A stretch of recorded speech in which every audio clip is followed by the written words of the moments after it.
Hello to all my dear students. Welcome back to our YouTube channel GDBSC Classes. बच्चों, आज का हमारा lecture है जिसका नाम है ट्रांसलेशन फैक्टर्स। हम लोग ट्रांसलेशन फैक्टर्स की बात करेंगे। हम लोग ट्रांसलेशन देख रहे हैं। हम लोग की सेकेंड यूनिट है ट्रांसलेशन। ट्रांसलेशन क्या होता है? mRNA पर जो प्रोटीन को बनाने के लिए इंफॉर्मेशन प्रेजेंट होती है उससे हम लोग क्या करते हैं? प्रोटीन बनाते हैं। प्रोटीन क्यों बनानी है? जब हम लोग के सेल में प्रोटीन की कमी हो जाती है, एंजाइम्स हो जाते हैं, कमी हो जाती है, तब क्या हम लोग को प्रोटीन बनानी होती है। प्रोटीन बनाता कौन है? डीएनए क्या करवाता है? प्रोटीन बनाता है। लेकिन डीएनए खुद ही प्रोटीन नहीं बनाता है। डीएनए हम लोग के न्यूक्लियस में पाया जाता है। सेल के न्यूक्लियस में डीएनए पाया जाता है। यूकैरियोट्स में, प्रोकैरियोट्स में नहीं बात हो रही है। यूकैरियोट्स में क्या होता है? डीएनए पाया जाता है सेल में, सेल के न्यूक्लियस में। अब डीएनए से क्या होगा? प्रोटीन का बनेगा, प्रोटीन बनेगी, प्रोटीन सिंथेसिस होगी, जिसको हम लोग ट्रांसलेशन बोल रहे हैं। अब डीएनए खुद तो प्रोटीन बनाता नहीं है, वो क्या करता है? अपने एम्प्लॉयज को बनाता है, जिनके नाम है क्या? आरएनए, एमआरएनए, आरआरएनए और टीआरएनए। इन तीनों का फॉर्मेशन होता है डीएनए से with the process of is called क्या? उस प्रोसेस को हम लोग बोलते हैं, प्रोसेस को बोलते हैं ट्रांसक्रिप्शन। ट्रांसक्रिप्शन की प्रोसेस के थ्रू आरएनए बनते हैं। तो हम लोग ट्रांसक्रिप्शन की प्रोसेस तो देख चुके हैं, अब आरएनए बन गए हैं तो आरएनए क्या कराएंगे? प्रोटीन का फॉर्मेशन कराएंगे। तो एमआरएनए पर प्रेजेंट इंफॉर्मेशन को, एमआरएनए पर प्रेजेंट इंफॉर्मेशन को इनकोड किया जाएगा। एमआरएनए पर प्रेजेंट है ना, क्या प्रेजेंट है? एमआरएनए है, उसके पास प्रेजेंट है इंफॉर्मेशन। किसके फॉर्म में? कोडॉन्स के फॉर्म में।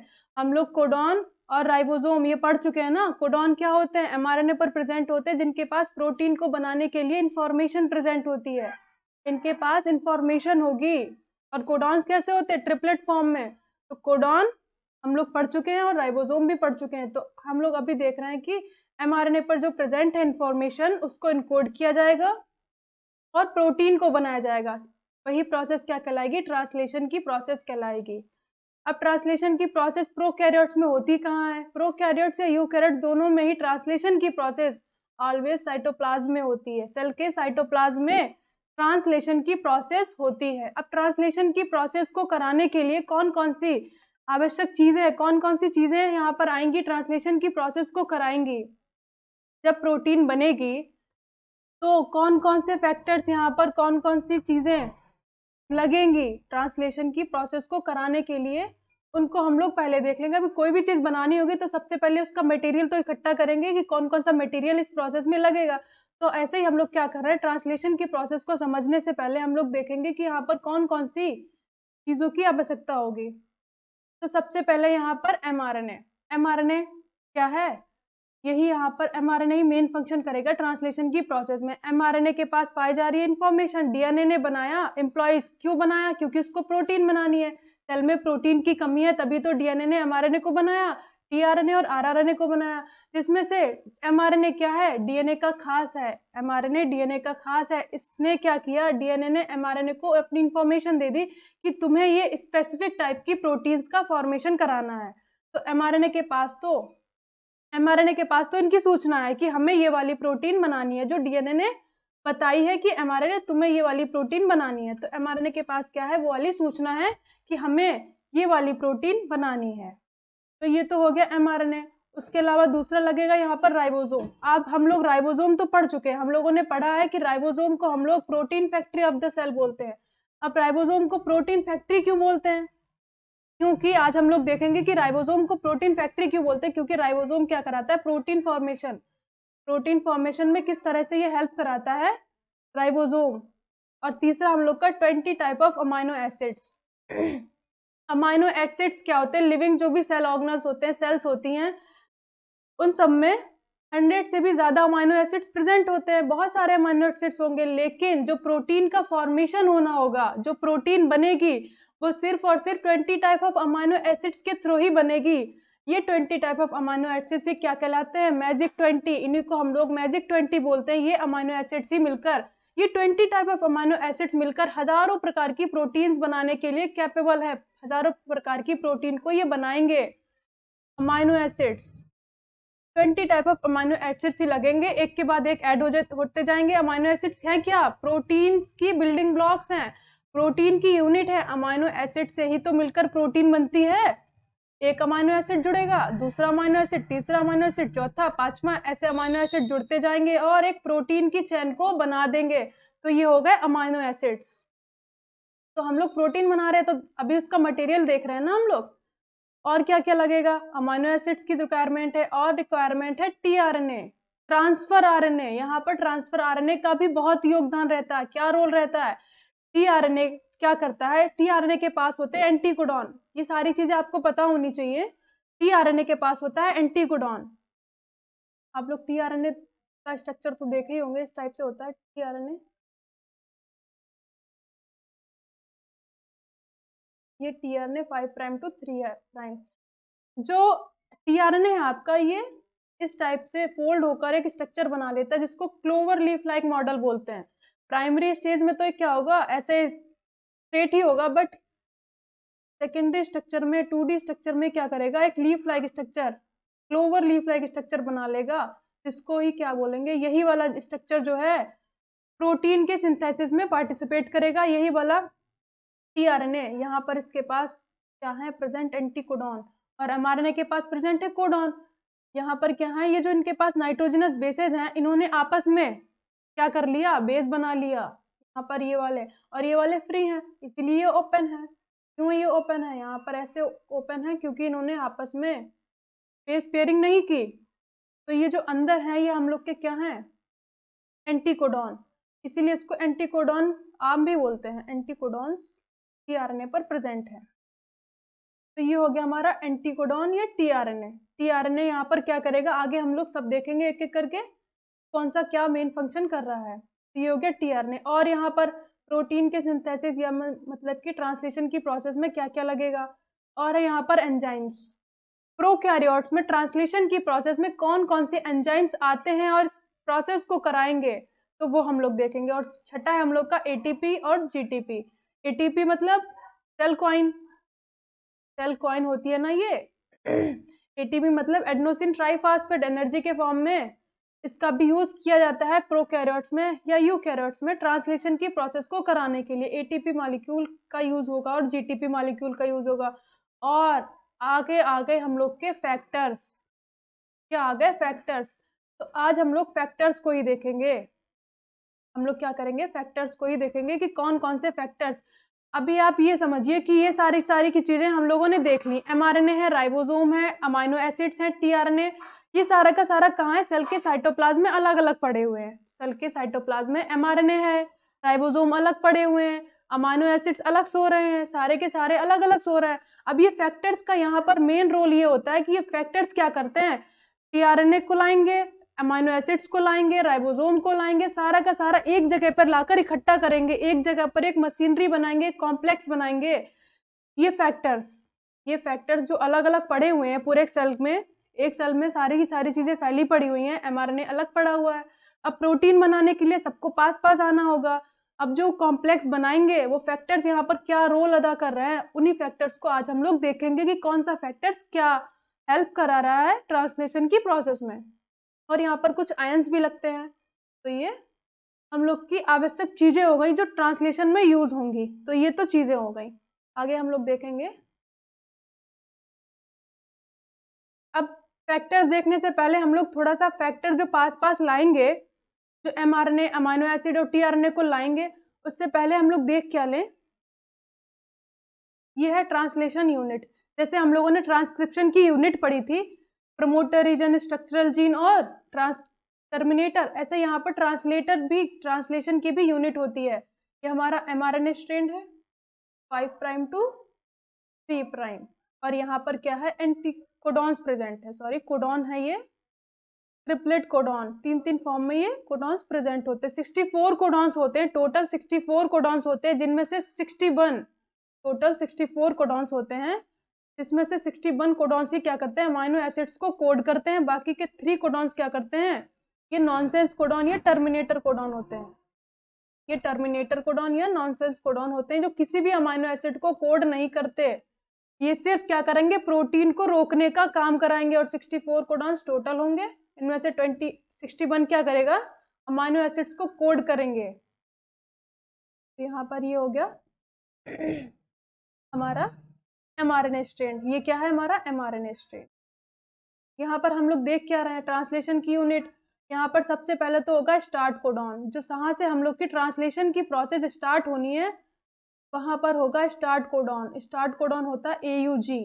AUG ऐसा कोडॉन है जहाँ से प्रोटीन की सिंथेसिस अर्थात ट्रांसलेशन की प्रोसेस स्टार्ट होगी। AUG है ऐसा कोडॉन जहाँ से प्रोटीन सिंथेसिस बनना स्टार्ट होगी। इसके बाद है स्टॉप कोडॉन।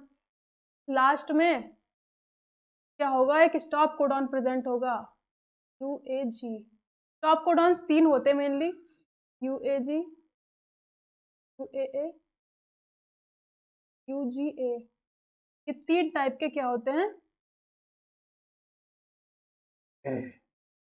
3 टाइप के आपके टर्मिनेटर कोडॉन होते हैं या स्टॉप कोडॉन होते हैं। ये स्टेप अब कोई भी लास्ट में अगर जब प्रोटीन सिंथेसिस हो रही होती है, यहाँ से स्टार्ट होगी प्रोटीन सिंथेसिस बनना, प्रोटीन की चेन यहाँ से स्टार्ट होगी।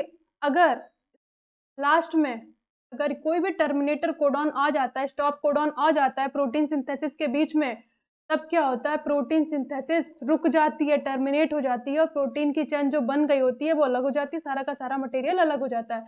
तो यहाँ टर्मिनेटर क्या करा रहा है, इस प्रोसेस को टर्मिनेट करा रहा है। और एक होता है coding region for polypeptide chain. ये क्या है, कोडिंग रीजन। यहाँ पर पॉलीपेप्टाइड चेन बनेगी, कोडिंग रीजन है ना, यहाँ से स्टार्ट हुआ और यहाँ पर कोड होगा, कौन कौन से अमाइनो एसिड्स आएंगे यहाँ पर, ये हो गया कोडिंग रीजन। इसके बाद एक mRNA पर और भी रीजन होता है जिसको अनट्रांसलेटेड रीजन या UTR रीजन बोलते हैं। यहाँ से हम लोग के प्रोटीन सिंथेसिस स्टार्ट हुआ। पहला हमारा कोडॉन क्या है, AUG। पहला कोडॉन है AUG और पहला हमारा कोडॉन है AUG। लेकिन अगर इससे पहले भी हम लोग देख लें 3 प्राइम एंड पर या 5 प्राइम एंड पर कुछ और भी कोडॉन्स पाए जा रहे हैं, कुछ और भी कोडॉन्स पाए जा रहे हैं जो किसी भी टाइप के अमाइनो एसिड्स को या किसी भी टाइप के मतलब ट्रांसलेशन की प्रोसेस में पार्टिसिपेट ही नहीं कर रहे हैं। तो ये वाला रीजन क्या कहलाएगा, UTR रीजन। UTR या तो ये 3 प्राइम पर भी हो सकता है और 4 प्राइम सॉरी 5 प्राइम पर भी हो सकता है। UTR रीजन कहीं भी हो सकता है, दोनों तरफ ही हो सकता है। जो अनट्रांसलेटेड रीजन है उसको हम लोग UTR रीजन बोलते हैं। तो ये हो गया हमारा ट्रांसलेशन की यूनिट। ट्रांसलेशन की यूनिट हो गई कहाँ, mRNA पर कौन कौन से रीजन पाए जा रहे हैं और कौन कौन से कोडॉन्स पाए जा रहे हैं। ये ट्रांसलेशन की यूनिट हो गई। mRNA पर कोडॉन प्रेजेंट है तो क्या करा रहे हैं, प्रोटीन सिंथेसिस में हेल्प करा रहे हैं। आगे हम लोग देखेंगे प्रोकैरियोट्स में ट्रांसलेशन में निम्न स्टेप्स होते हैं। अब जो ट्रांसलेशन की प्रोसेस है, प्रोटीन सिंथेसिस जो बनेगी वो कितने स्टेप्स में बनेगी, वही हमारा प्रोकैरियोट्स में या यूकैरियोट्स में, या हम लोग ट्रांसक्रिप्शन की बात कर ले वहां भी वही इनिशिएशन, इलोंगेशन और टर्मिनेशन, यही तो प्रोसेसेस होती हैं तीन। यही 3 प्रोसेसेस होती हैं। इनिशिएशन होगा, सबसे पहले स्टार्ट होगा, ट्रांसलेशन की प्रोसेस होना स्टार्ट होगी, प्रोटीन बनना शुरू होगी, इलोंगेशन में क्या करेगी, चेन इलोंगेट करेगी और टर्मिनेशन में टर्मिनेट कर जाएगी। तो ये प्रोकैरियोट्स में 3 स्टेप्स होते हैं। अब जो इनिशिएशन की प्रोसेस स्टार्ट होगी, इनिशिएशन की प्रोसेस स्टार्ट होने से पहले अमाइनो एसिड्स को क्या किया जाएगा, प्रोसेस जो स्टार्ट होगी से पहले यहाँ पर होगा अमाइनो एसिड्स का एक्टिवेशन ऑफ अमाइनो एसिड्स। जो सेल में हम लोग के अमाइनो एसिड्स पाए जा रहे हैं वो कैसे, स्लीपिंग मोड में, वो सारे के सारे इनएक्टिव फॉर्म में पड़े हुए हैं सेल के साइटोप्लाज्म में। अब उनको एक्टिव कराया जाएगा, प्रोटीन सिंथेसिस करानी है तो उनको एक्टिव कराया जाएगा और उनको बोला जाएगा कि भैया चलो प्रोटीन सिंथेसिस करानी है। तो अमाइनो एसिड्स को एक्टिव कौन कराएगा, यहाँ पर अमाइनो एसिड्स प्लस यहाँ पर ATP मॉलिक्यूल आएगा और एंजाइम आएगा। ये क्या कराएंगे, अमाइनो एसिड्स को एक्टिव कराएंगे, एक्टिवेशन ऑफ अमाइनो एसिड्स में हेल्प कराएंगे। तो ये जब आएंगे आपका ATP और एंजाइम जब आएगा तो AMP एंजाइम कॉम्प्लेक्स बनाएगा। क्या बनाएगा, देखिए कैसे हो रहा है एक्टिवेशन। आपके सेल में क्या है, अमाइनो एसिड्स प्रेजेंट हैं। ये है अमाइनो एसिड जो सो रहा है, अभी क्या कर रहा है, ये सो रहा है। अब यहाँ पर ATP आएगा प्लस एंजाइम आएगा, ATP मॉलिक्यूल आएगा और एंजाइम कौन सा आएगा, अमाइनो साइल tRNA सिंथेटेज। ये एंजाइम आएगा क्या कराएगा, ये एटीपी और ये एंजाइम इसको बोलेगा कि उठो उठो, प्रोटीन सिंथेसिस करानी है आपको, प्रोटीन बनवानी है। तो ये अमाइनो एसिड्स क्या करेगा, एकदम से एक्टिव हो जाएगा, उठ गया, चलो प्रोटीन बनानी है, मैं उठ गया। अब ये जो आपका अमाइनो एसिड उठ गया है, अब इसके एक हाथ में एंजाइम है, एंजाइम ने इसको पकड़ रखा है क्योंकि अब ये सो रहा था, और एक हाथ में कौन है, एएमपी। यहाँ पर जो एटीपी मॉलिक्यूल यूज हुआ है, यहाँ से 2 फास्फेट मॉलिक्यूल रिलीज हो जाएंगे, यहाँ पर 2 फास्फेट मॉलिक्यूल रिलीज कर जाएंगे। अब ये जो आपका एंजाइम है, जब आपका अमाइनो एसिड है, ये कौन है, अमाइनो एसिड है, जो कैसा हो गया, एक्टिव हो गया, यहाँ पर एंजाइम भी ऐड हो गया और एएमपी भी ऐड हो गया, एएमपी और एंजाइम ऐड हो गया। अब ये अमाइनो एसिड्स क्या कहलाएगा आपका, एएमपी, अमाइनो एसिड एएमपी,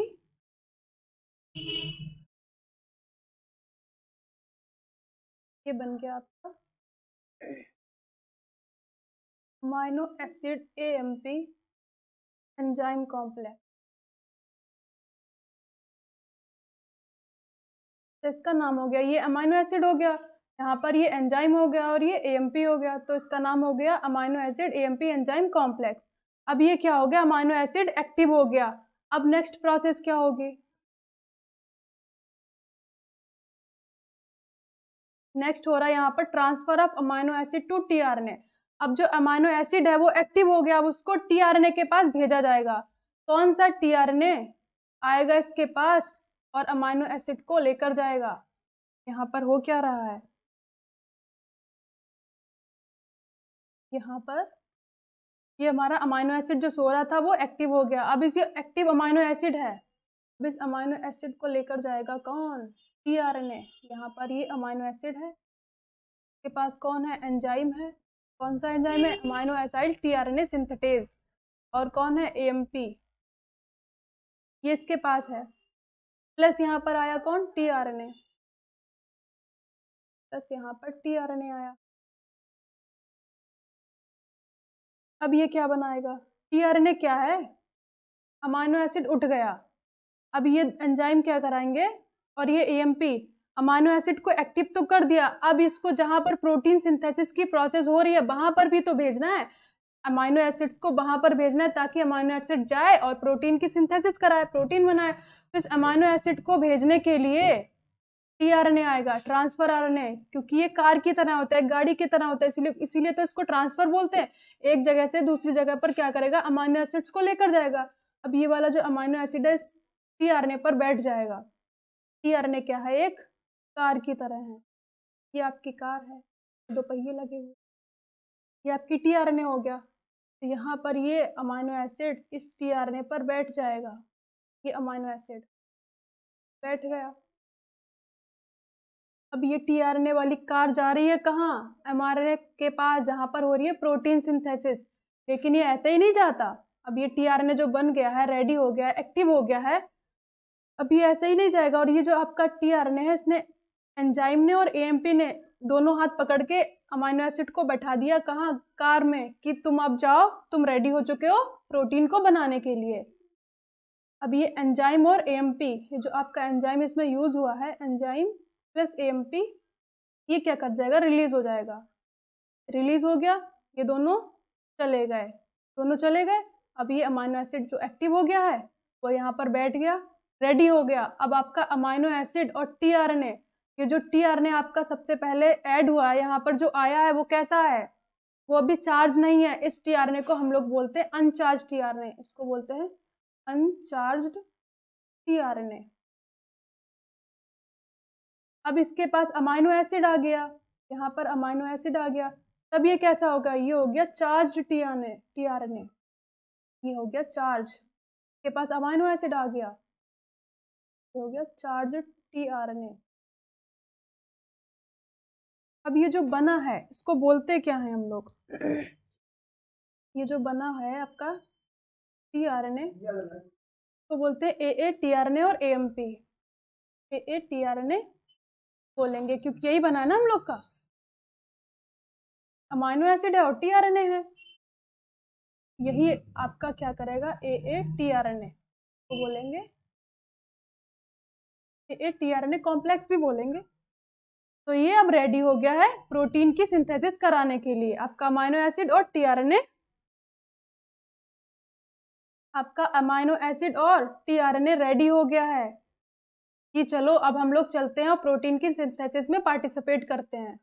अब ये ऐसे ही नहीं जाते, अब इनको कोई लेने आएगा। अब ये कौन है भैया, कार में बैठा अमाइनो एसिड है, उसको खुद पर घमंड हो रहा है कि हम ऐसे थोड़ी जाएंगे, हमें तो प्रोटीन बनानी है, हमें कोई लेने आओ। तो लेने कौन आएगा, यहाँ पर लेने आएंगे कौन, फैक्टर्स। कौन सा फैक्टर लेने आएगा, आओ हम लोग देखेंगे कि कौन सा फैक्टर्स टीआरएनए को लेकर लेने जाएगा और अमाइनो एसिड्स को लेने जाएगा। तो हम लोग अब फॉर्मेशन देखेंगे, प्री इनिशिएशन कॉम्प्लेक्स कैसे बन रहा है, उसमें फैक्टर्स कौन कौन से लग रहे हैं, उनका फैक्टर्स का क्या यहाँ पर रोल है।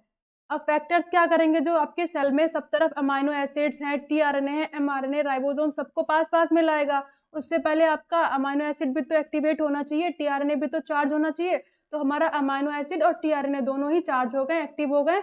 अब ये फैक्टर्स क्या कराएंगे, अमाइनो एसिड्स को पास में लाएंगे, टीआरएनए को लाएंगे, एमआरएनए को और ribosome RNA, ribosomal RNA, ribosome सबको लाएंगे, एक प्री इनिशिएशन कॉम्प्लेक्स बनाएंगे, एक मशीनरी बनाएंगे। इसमें इन फैक्टर्स का क्या योगदान है वही देखेंगे। तो प्रोकैरियोट्स में ट्रांसलेशन की प्रोसेस को इनिशिएट करने के लिए 3 फैक्टर्स होते हैं। इनिशिएशन के लिए 3, इलोंगेशन के लिए 3 और टर्मिनेशन के लिए 3। इनिशिएशन के लिए कौन से 3 है, IF1, IF1 का मतलब initiation factor 1, IF2 initiation factor 2, IF3 initiation factor 3। ये 3 फैक्टर्स कैसे हैं, इनिशिएशन की प्रोसेस को करा रहे हैं। और इलोंगेशन की प्रोसेस को कराने के लिए elongation factor TU, elongation factor TS, elongation factor G, ये तीनों कैसे हैं, इलोंगेशन फैक्टर्स हैं। उसके बाद है टर्मिनेशन फैक्टर। टर्मिनेशन फैक्टर्स में बोलते हैं हम लोग रिलीज फैक्टर, इसीलिए इसको RF बोलते हैं। RF मतलब release factor, release factor 1, release factor 2, release factor 3। ये हो गया टर्मिनेशन फैक्टर्स। अब इनका काम क्या है, प्रोकैरियोट्स में इनिशिएशन क्या करा रहे हैं, इलोंगेशन क्या करा रहे हैं और टर्मिनेशन क्या करा रहे हैं, टर्मिनेशन फैक्टर क्या करा रहे हैं, हम लोग इसका फंक्शन भी देख लें। तो यहाँ पर आपके इनिशिएशन फैक्टर जो हैं, ये तीनों क्या हैं, इनिशिएशन फैक्टर IF1, IF2 और IF3। इनिशिएशन क्या करा रहे हैं, सबसे पहले IF1 और IF3 ये क्या कराएंगे, राइबोसोम की जो स्मॉल सब यूनिट्स होती है उसको स्टेबलाइज करेंगे। राइबोसोम हम लोग पढ़ चुके हैं ना, 70 टाइप ऑफ राइबोसोम होते हैं प्रोकैरियोट्स में। तो यहाँ पर प्रोकैरियोट्स में 70 type of ribosome he protein synthesis में पार्टिसिपेट कराएंगे। अब जो 70 टाइप ऑफ राइबोसोम है उसकी सब यूनिट्स क्या होती हैं, 50 और 30। 70 की 70 राइबोसोम होता है ना प्रोकैरियोट्स में, उसकी यूनिट्स होती हैं 50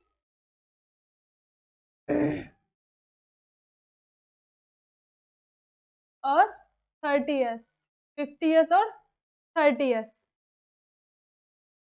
ये तो हमारा प्रोकैरियोट्स राइबोसोम हो गया। अब जो आपका स्मॉल सब यूनिट है, स्मॉल सब यूनिट ऑफ राइबोसोम है, उसमें क्या करेंगे, आपका इनिशिएशन फैक्टर पहला और इनिशिएशन फैक्टर तीसरा IF1 और IF3 क्या कराएगा, इस वाली सब यूनिट्स को स्टेबलाइज कराएगा, एमआरएनए के पास स्टेबलाइज कराएगा। और IF2 जो IF2 क्या कराएगा, IF2 जाएगा, ये IF2 प्लस ये इसके साथ एक GTP मॉलिक्यूल प्लस GTP क्या कराएगा, जो आपका बन गया ना अमाइनो एसिड टीआरएनए के साथ एक्टिवेट हो चुका है, टीआरएनए चार्ज हो चुका है, उसको लेने के लिए यही दोनों फैक्टर्स, ये वाला फैक्टर जाएगा और उसको लेने जाएगा टीआरएनए को, टीआरएनए के पास जाएगा और बोलेगा चलो तुम लोग प्रोटीन बनानी है। तो लेने गया, टीआरएनए के पास आएगा और ये कहाँ पर लेकर आएगा, कहाँ लेकर आएगा, बाइंड्स द टीआरएनए सब यूनिट्स, जो आपकी 30 सब यूनिट्स है राइबोसोम की, उसमें कहाँ पर लाएगा, P साइट में। आपने राइबोसोम में पढ़ा होगा, नहीं पढ़ा है तो देखिए, राइबोसोम की स्मॉल यूनिट और लार्ज यूनिट होती है, उसमें 3 क्या होती है, साइट होती हैं, 3 साइट होती हैं, E साइट, P साइट और A साइट। A फॉर मतलब एग्जिट करेगा, इंटर करेगा यहाँ पर एग्जिट करेगा, और P पर क्या होगा, इलोंगेशन होगा। तो ये क्या कराता है, IF2 क्या कराएगा, इस आपके टीआरएनए को लेकर आएगा, जो आपका टीआरएनए है पहला टीआरएनए, और पहला टीआरएनए कौन से अमाइनो एसिड को लेकर आएगा, पहला टीआरएनए लेकर आएगा मेथियोनिन को। प्रोकैरियोट में फॉर्मुलेटेड मेथियोनीन आता है, ये फॉर्मुलेटेड मेथियोनीन को लेकर आएगा पहला टीआरएनए, और क्या कराएगा, ये फैक्टर्स यहाँ पर क्या करा रहे हैं, इस टीआरएनए के पास जाएंगे और लेकर आएंगे। तो यहाँ पर इनका फैक्टर का समझ में आ गया, इनिशिएशन में क्या करा रहे हैं और ये क्या करा रहे हैं इलोंगेशन की प्रोसेस में। इलोंगेशन में क्या कराएगा, ये जीटीपी से बाइंड करेगा, इलोंगेशन वाला फैक्टर EFTU जीटीपी से बाइंड करेगा और टीआरएनए ए साइड पर लाएगा, जो टीआरएनए है उसको ए साइड पर लेकर आएगा। और दूसरा वाला फैक्टर क्या करा रहा है इलोंगेशन वाला, ये जनरेट करता है EFTU को, जो आपका EFTU है या पहला वाला इलोंगेशन फैक्टर, इसको जनरेट कराएगा, इसको उत्पन्न कराएगा। और ये जी वाला फैक्टर क्या कराएगा, हेल्प कराएगा ट्रांसलोकेशन ऑफ राइबोसोम।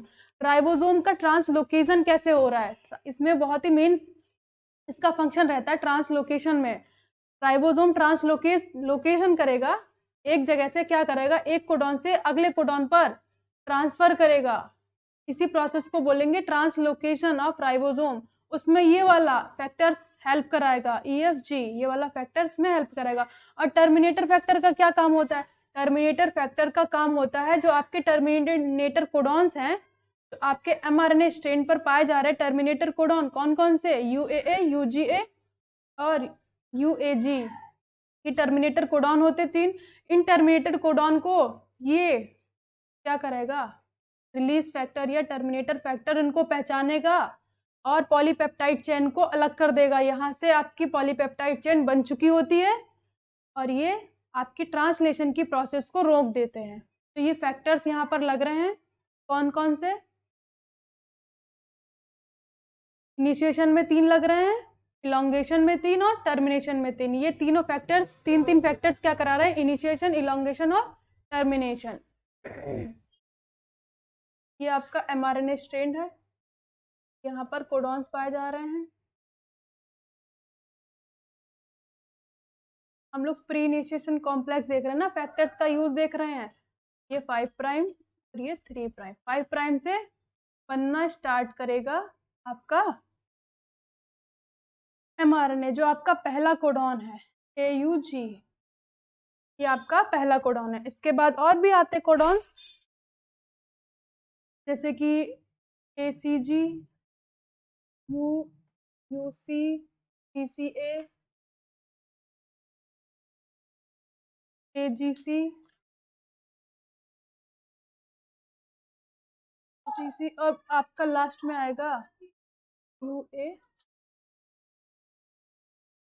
ये कैसा है आपका ये कोडॉन है इनिशिएशन कोडॉन, और ये वाला टर्मिनेटर कोडॉन।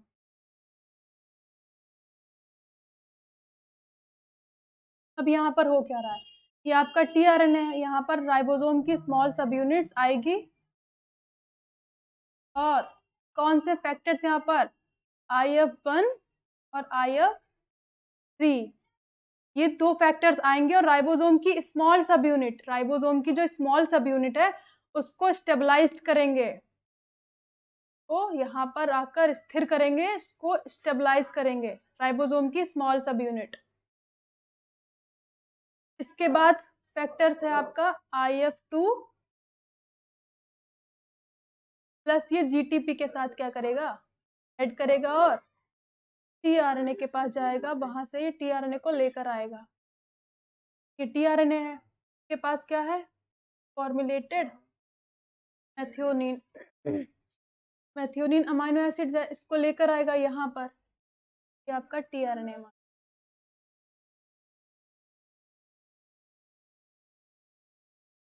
5 प्राइम या 3 प्राइम, यहाँ पर आपका अमाइनो एसिड ऐड है, इसके पास है एंटीकोडॉन। अब ये जो टीआरएनए है और यहाँ पर है कोडॉन, इस कोडॉन से जो एंटीकोडॉन है वो मैच करेगा, तभी ये टीआरएनए यहाँ पर रुकेगा। कौन सा मैच करेगा, यहाँ पर ए है तो ए से मैच करेगा कौन, यू से मैच करेगा सी, जी से मैच करेगा ए।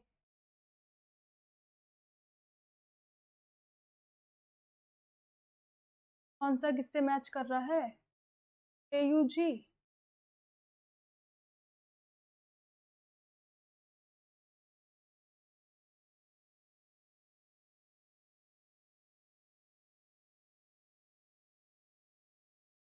यहाँ पर क्या कर रहा है, एंटीकोडॉन इससे मैच कर रहा है, ये तभी ये वाला टीआरएनए आएगा विथ किसके साथ, IF1 factor, IF2 factor plus GTP के साथ। इनके साथ ये क्या करा, टीआरएनए आ गया, एंटीकोडॉन मैच किया और इसने ये वाला मैथियोनिन वाला अमीनो एसिड्स क्या किया, यहाँ पर छोड़ दिया। अब ये जो आपका कॉम्प्लेक्स बना है, यहाँ पर फैक्टर्स, इनिशिएशन फैक्टर आए IF1, IF3 और ये IF2 प्लस GTP के साथ, ये वाला पूरा का पूरा कॉम्बिनेशन ही आपका कहला रहा है pre initiation complex. Initiation complex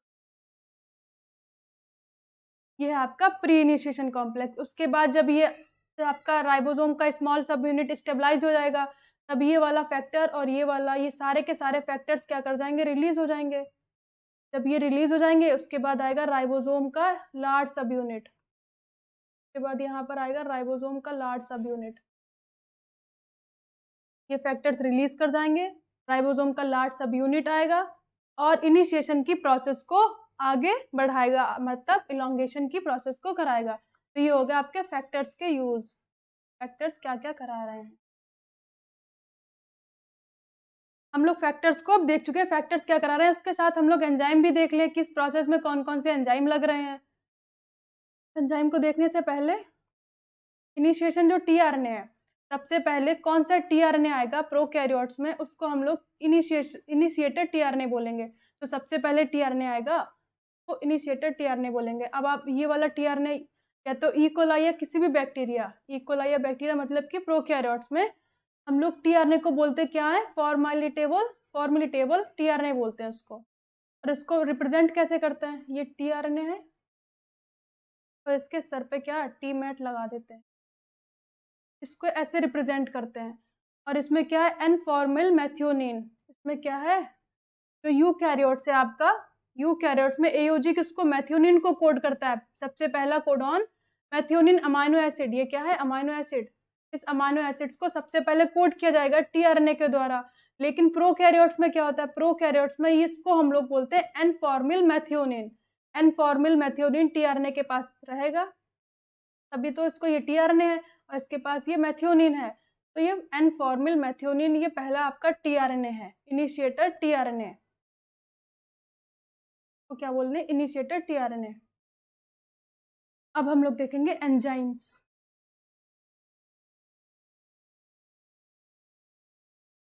process में कौन कौन से एंजाइम लग रहे हैं। प्रोकैरियोटिक ट्रांसलेशन में मोस्टली दो टाइप के एंजाइम्स का यूज होता है, दो टाइप के एंजाइम्स यहाँ पर लगते हैं प्रोकैरियोट्स में। तो पहला आपका एंजाइम है, का नाम है क्या, अमाइनो एसाइल टीआरएनए सिंथेटेज, का नाम है अमाइनो एसाइल टीआरएनए सिंथेटेज। ये क्या करा रहा है, अभी हम लोगों ने देखा क्या कराया, अमाइनो एसिड का एक्टिवेशन कराया। इस वाले ने क्या कराया, एक्टिवेशन ऑफ अमाइनो एसिड। जो अमाइनो एसिड सेल के साइटोप्लाज्म में सो रहे थे उनको एक्टिव कराया, उनको जगाया कि प्रोटीन सिंथेसिस करवानी है। तो ये अमाइनो एसिड्स का एक्टिवेशन करा रहे हैं। और ये क्या करा रहे हैं, loading the tRNA with amino acids. जो अमाइनो एसिड्स इन एंजाइम ने एक्टिवेट कराया है, अब ये कौन से टीआरएनए के साथ जाएगा, अब कोई भी टीआरएनए आकर इनको तो नहीं ले जा सकता, अमाइनो एसिड स्पेसिफिक है और स्पेसिफिक टीआरएनए के साथ ही जाएगा, तो कोई दूसरा टीआरएनए हमारे अमाइनो एसिड को ना ले जाए। एंजाइम ने बहुत मेहनत से क्या किया, अमाइनो एसिड को एक्टिवेट कराया। अब कोई भी टीआरएनए आकर थोड़ी ले जाएगा, स्पेसिफिक टीआरएनए आएगा। तो टीआरएनए आएगा, उसको पहचानेगा कौन, ये एंजाइम। ये एंजाइम क्या करेगा, इस टीआरएनए को पहचानेगा और अमाइनो एसिड्स को इस पर बिठाकर भेज देगा जहां पर प्रोटीन सिंथेसिस होगी। तो ये एंजाइम यहाँ पर क्या फंक्शन कर रहा है, एक्टिवेशन में करा रहा है और अमाइनो एसिड्स को लोड करा रहा है, उसके पास अमाइनो एसिड्स को बैठा रहा है, भेज रहा है। तो ये आपका पहला एंजाइम हो गया। दूसरा एंजाइम है पेप्टाइडल ट्रांसफरेज, नाम से ही पता चल जा रहा है पेप्टाइडल ट्रांसफरेज मतलब ये पेप्टाइड बॉन्ड का फॉर्मेशन करा रहा है। दो अमाइनो एसिड्स के बीच क्या करा रहा है, पेप्टाइड बॉन्ड का फॉर्मेशन करा रहा है, पी साइड और ए साइड में। पी साइड में क्या हो रहा है, इलोंगेशन का प्रोसेस हो रहा है। ए साइड में क्या हो रहा है, नया टीआरएनए आया अमाइनो एसिड्स के साथ, तो पी साइड से ए साइड में क्या होगा, बॉन्ड बनेगा जिसको हम लोग पेप्टाइड बॉन्ड बोलेंगे और दो अमाइनो एसिड्स के बीच बनेगा। दो अमाइनो एसिड्स के बीच, अमाइनो एसिड्स क्या होते हैं, कार्बन हाइड्रोजन नाइट्रोजन से तो मिलकर बने होते हैं ना। एक अमाइनो एसिड्स का कार्बोक्सिलिक ग्रुप दूसरे अमाइनो एसिड्स के एमीन ग्रुप के साथ जुड़ेगा तब बनेगा एक, यहाँ पर ये हमारा क्या है, एक अमाइनो एसिड, यह एक अमाइनो एसिड, और दूसरा अमाइनो एसिड ये जो आपका NH2 लिखा हुआ है, तो हम लोग अलग तरीके से लिख रहे हैं। NH2 लिखा हुआ है तो हम HNH, मतलब कि H को अलग अलग करके लिख दिया, और यहाँ पर COOH ग्रुप और ये R, तो यहाँ पर ये दूसरा अमाइनो एसिड हो गया। अब दो अमाइनो एसिड्स के बीच पेप्टाइड बॉन्ड कैसे बन रहा है, आपका एक कार्बोक्सिलिक ग्रुप है और दूसरा अमीन ग्रुप है। यहाँ पर क्या होगा, हाइड्रोलिसिस होगी, एक वाटर मॉलिक्यूल रिलीज कर जाएगा और बीच में इन दोनों के बीच बॉन्ड बन जाएगा जिसको बोलेंगे पेप्टाइड बॉन्ड या डाइपेप्टाइड बॉन्ड। दो के बीच बन रहा है ना, तो ये हो गया पेप्टाइड बॉन्ड। ऐसे ही यहाँ पर तीसरा अमाइनो एसिड आएगा, चौथा आएगा, पांचवा आएगा, बहुत सारे अमाइनो एसिड्स क्या करते जाएंगे, ऐड होते जाएंगे, बहुत सारे अमाइनो एसिड्स ऐड होते जाएंगे और एक पॉलीपेप्टाइड चेन अर्थात प्रोटीन को बना लेंगे।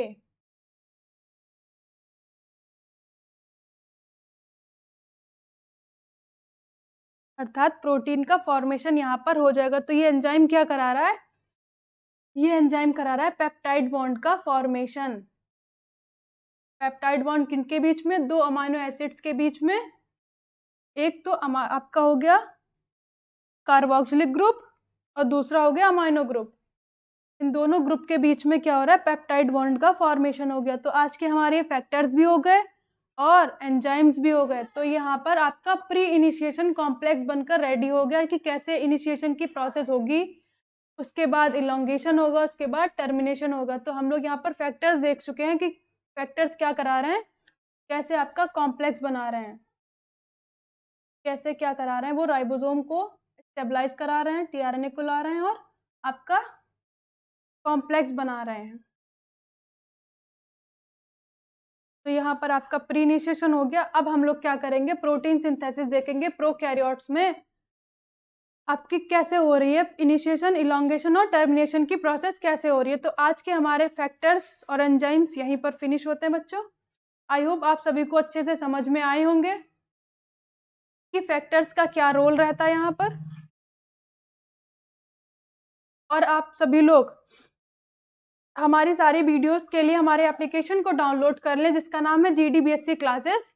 वहाँ पर आपको हमारी और भी ज़्यादा लेक्चर्स मिलेंगे, वीडियोस मिलेंगी और नोट्स मिलेंगे। आपको PDF के लिए भी हमारे एप्लीकेशन को डाउनलोड कर लेना है गूगल प्ले स्टोर पर जाकर, जिसका नाम GDBSC क्लासेस है। तो बच्चों आज के लिए इतना ही, बस, धन्यवाद।